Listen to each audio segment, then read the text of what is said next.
Hey everyone, welcome back to Everyday EV. So this previous week, Tesla unveiled the refreshed versions of the Model S and Model X. And for today's video, I want to do an in-depth overview for both the Model S and Model X. So just bear with me, you guys are going to be hearing me talk a lot in today's video.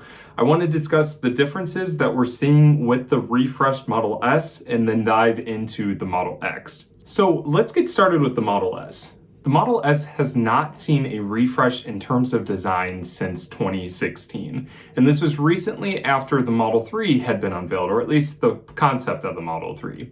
So it's been quite a long time since we've seen any update with the Model S. So as you can tell, this is probably really exciting for consumers who are really looking forward to the new refreshed Model S and longtime fans of the Model S. New technology has been implemented, new design in terms of the exterior, interior, and some engineering design has been upgraded for the new Model S in terms of like aerodynamics, performance, and battery performance. So let's get started with the exterior. So let's start with the front of the vehicle. I found this really cool side-by-side comparison on Twitter, and I don't really have anybody to credit for this, so whoever made this, if you happen to see this video, let me know in the comment section. I'll definitely give you credit for this. It's really cool to see the side-by-side comparisons.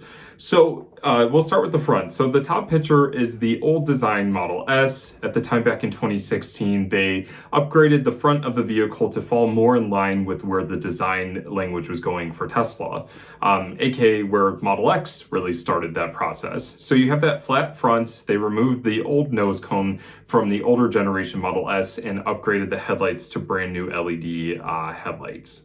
So as you can see, the front of the Model S is more rounded off, which plays in line with what we're seeing on the Model 3 and the Model Y. So it's kind of interesting to see that these newer vehicles kind of influence the other vehicles in terms of the design and where Tesla is going. So as you can see, they shut off more of the front of the vehicle and they removed the down fog lights and cornered lights into a more of a horizontal orientation above, right below the LED headlights. The one thing I do want to say is that I can't exactly tell if the headlights are brand new. They definitely look like the older version, but I'm assuming since the older version it had issues with the LED accent lights burning out, maybe these are brand new LED headlights. It definitely appears to look so, but maybe the graphics are just a little bit more high definition than what we're seeing in the above picture. The other thing I do want to mention is that there is an air intake right underneath the Tesla logo that seems to be more rounded off and more in line with what we're seeing with the Model 3 and Model Y design. Okay, now moving on to the side of the vehicle. So the top version, as you guys know, this is the old Model S design that we have known to come and love. It's still the same silhouette as you can see in the refreshed version, but the main difference is that there is now no more chrome exterior trim.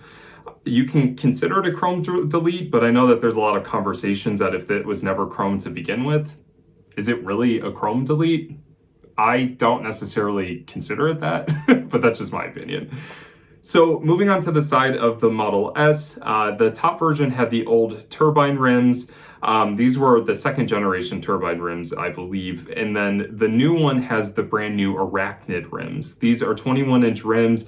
They are high performance oriented and they look beautiful. I definitely think that they fill out the tire wells very well. The nice thing about the blackout trim is that it really creates a design that almost looks like the canopy is hovering or floating. And the one thing I will say is that I'm really glad that Tesla did not go with a design that has like a floating roof design. A lot of companies have been doing that, and I think that's a trend that should be left in like 2014, 2015. Just my thought. The one thing that I do want to point out is that the front of the vehicle that you can see more from the side has a little bit more of a aggressive front fascia or diffuser. So the new Model S in terms of design is actually more aerodynamic on the outside than the outgoing model. So the old Model S had a 0.24 drag coefficient. Now the new Model S is actually the most aerodynamic production vehicle ever made. It has a drag coefficient of 0.20. That's incredible. And I definitely think some of these designs that Tesla went, including that more aggressive front diffuser, helps in terms of aerodynamics. If we move back to the front of the vehicle, you can see that where the fog lights and cornering lights were, those were actually air intakes. And now that those are closed off, it helps air go more around the vehicle under the brakes and just kind of spreads out. So it really helps with more co-efficiency. And now moving on to the back. Now this is something that I'm still trying to figure out if this is, or if the new refresh version of the Model S has brand new taillights.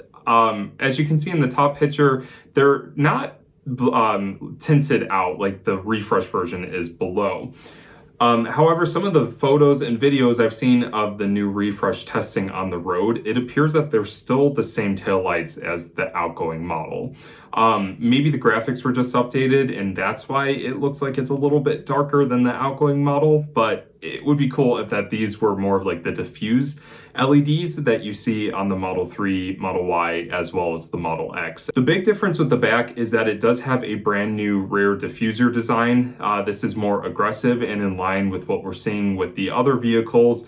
I definitely think that it gives the Model S, especially the Plaid and Plaid Plus, a much more sportier appearance. So I definitely think the back looks much better than the outgoing model. As you can tell, it's still the same piano black material. So it does give a pretty good contrast between the new black exterior trims as well as the exterior body color. So a few years ago, Tesla implemented a static panoramic glass roof into the Model S, as well as one that opened. However, now it just appears that the new Model S just has that static glass roof. This thing is expansive. I've sat in a Model S that has this glass roof and it just lets in a ton of natural light. So it's pretty impressive that Tesla has this in a vehicle. I do know that some people are going to miss the chance to open up a sunroof, but the fact that this allows so much natural light is just really, really cool. Okay, so next, before we dive into the interior, let's do an overview of what's different in terms of the powertrain. There are now currently 3 trims of the Model S. You have the long range, you have the long-awaited Plaid, and then the very highly anticipated Plaid Plus trim. So let's compare that to the old versions of the Model S and what you're seeing in the new refresh version. The old version of the Model S in terms of the long range offered 534 horsepower, still a dual motor setup. So compared to the old Model S, the new long range version now has an estimated range of 412 miles because of the aerodynamics improvements Tesla made to the new body style. They also upped the peak power output to 670 horsepower, and the acceleration is 3.10 to 60, or 3.1 seconds, 0 to 60 times. So it's very similar to what you were seeing in the outgoing model, except you do get more power as well as more range. In terms of the outgoing performance variant, this is where it changes. The outgoing performance version had a total combined power of 778 horsepower and was a dual motor setup. Now, the new Plaid and Plaid Plus versions are very different compared to the outgoing model in the sense that they now offer a tri-motor setup. This tri-motor setup is very performance oriented and it offers a peak power output of over 1,000 horsepower and 0 to 60 time in under 2 seconds. The outgoing version of the Model S Performance could do 0 to 60 in 2.3 seconds. That extra motor not only adds about 400 extra horsepower, it also makes the Model S the quickest performance vehicle ever made right now. So for the redesigned Model S, the interior seems to be the part of the vehicle that's getting the most attention. So let's dive into this. The outgoing version of the Model S had an interior that had not been redesigned completely since the vehicle was unveiled back in 2012. And when it went into production. So it's been nearly 10 years since the interior had any type of redesign, excluding what you would see with brand new seat design, interior trims, and stuff like that. I'm talking about like brand new screens, new technology, and that so forth. So the brand new redesign is a total overhaul from what we've seen before. So the outgoing version of the Model S had a 17-inch vertical oriented display. This touchscreen pretty much set the standard in terms of vehicle touchscreens when the Model S went into production. A lot of other vehicles, especially nowadays, are starting to copy this interior. So the new Model S, the biggest news in terms of the interior design is that vertical display is now horizontal.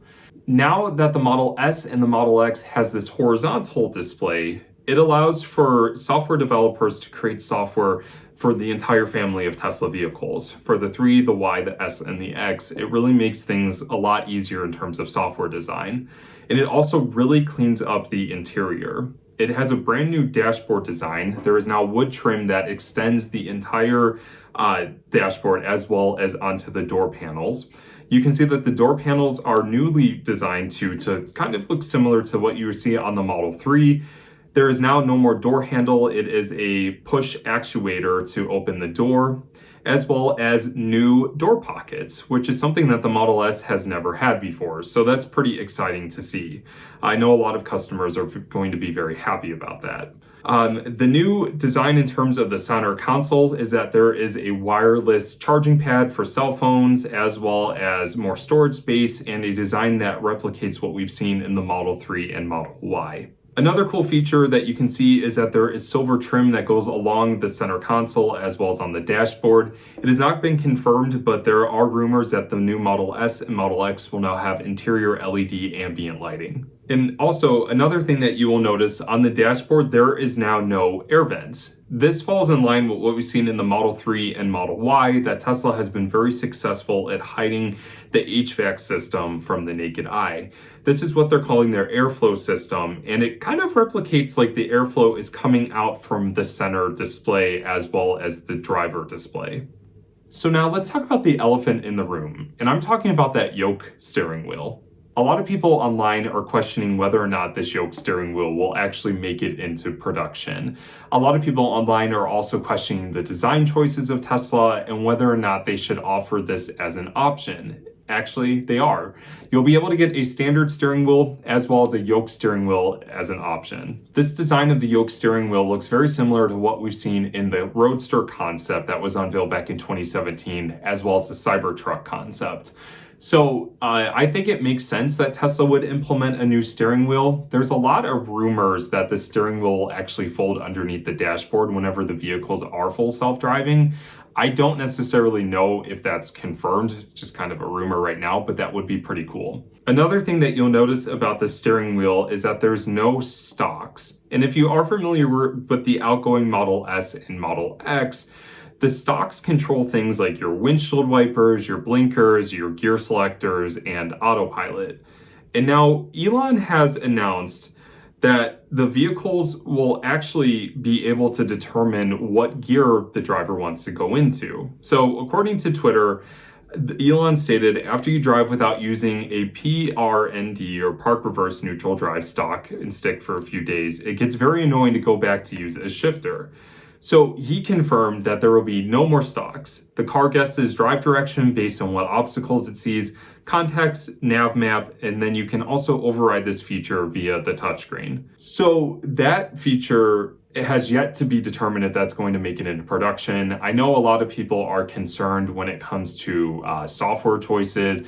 What I've seen so far from the full self-driving beta is that the vehicles are very capable of doing that. But I know for me, I would like kind of that added security that I could select my own gear and drive the vehicle that I want to without it selecting the wrong one by mistake. So it has yet to be seen if that feature that Elon is talking about on Twitter has been confirmed and approved by the NHTSA.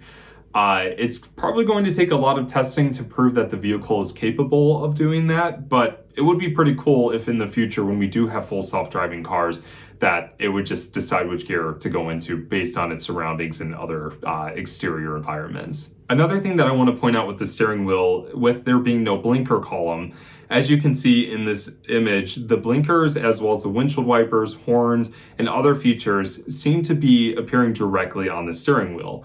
So if you want to take a right or a left, you would simply just press in that area and it would turn the blinker on. So that's a pretty cool feature. I honestly would love to see that in person. So the back seat of the Model S has been totally redesigned. And what's really cool about this is now there is a folding middle seat that offers wireless charging for phones as well as cup holders. But the most unique feature of the back seat has to be this 8-inch touchscreen that you see right behind the center console. What's so unique about this is that Tesla is guiding the Model S and Model X towards gamers. This vehicle has a processor that offers up to 10 teraflops of processing speed. And if you need a comparison to what 10 teraflops is, that is something you would find in a gaming console like the new PlayStation 5 and the new Xbox. So the new Model S and the Model X has a processor that is that incredibly powerful. That's really cool. There's also talks of coming out with wireless gaming controllers, so people in the backseat can play games on this 8-inch screen. Another cool feature about the back seat that has not been confirmed yet, but if you zoom into this image, the back seats have these perforations on the seat. This has me believing that the back seat has cooled rear seats as well as heated rear seats.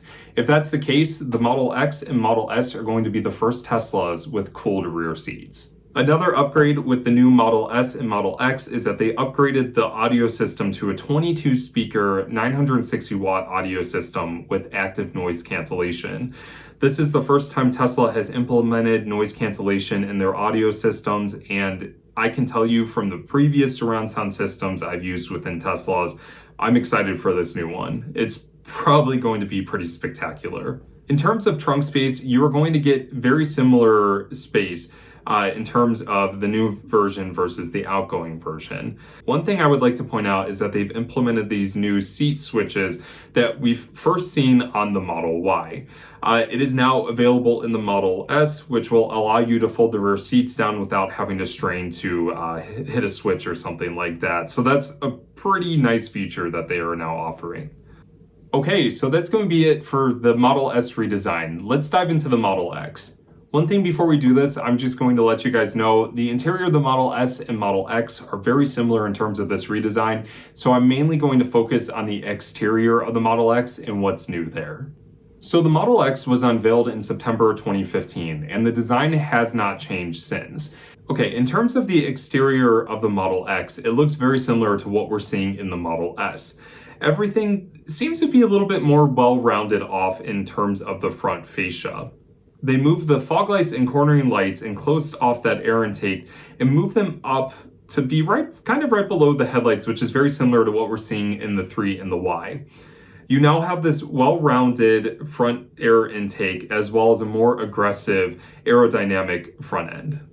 From the side, it's very similar to what we're seeing in the other Tesla vehicles. You now have this black trim instead of the outgoing chrome trim. So it really creates that visual of like a floating canopy.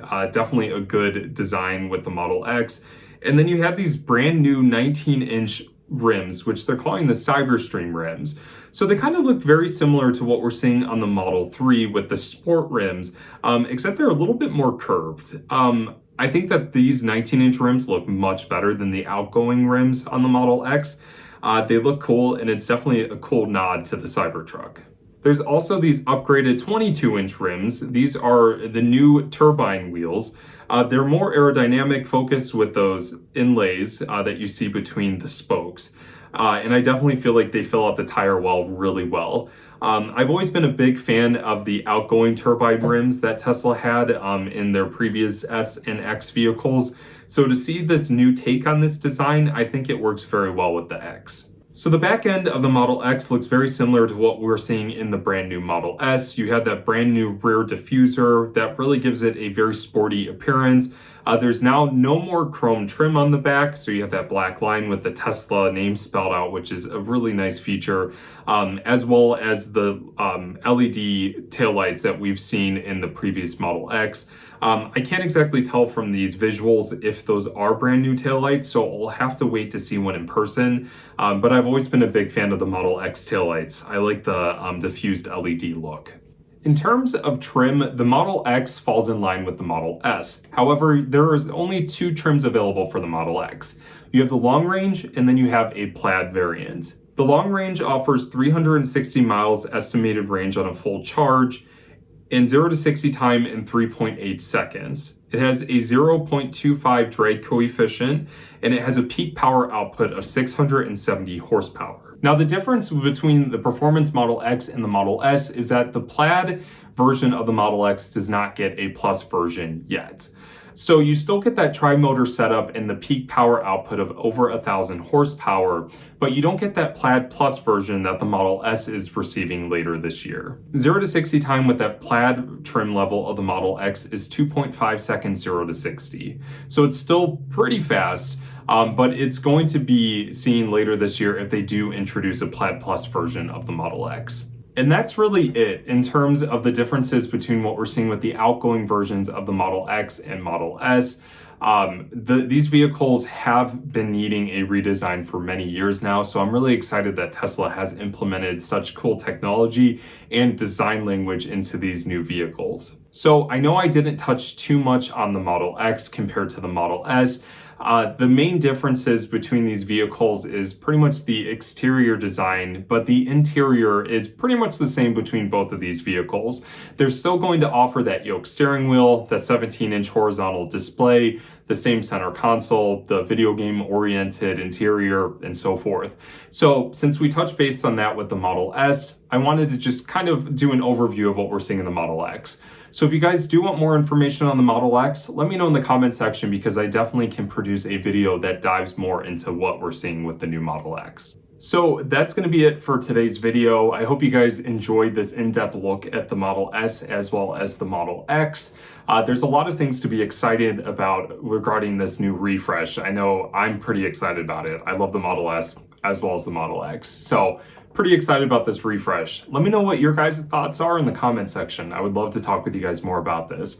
If you haven't yet, definitely like and share this video with your friends. Make sure you subscribe to my channel. New content's going to be coming out weekly.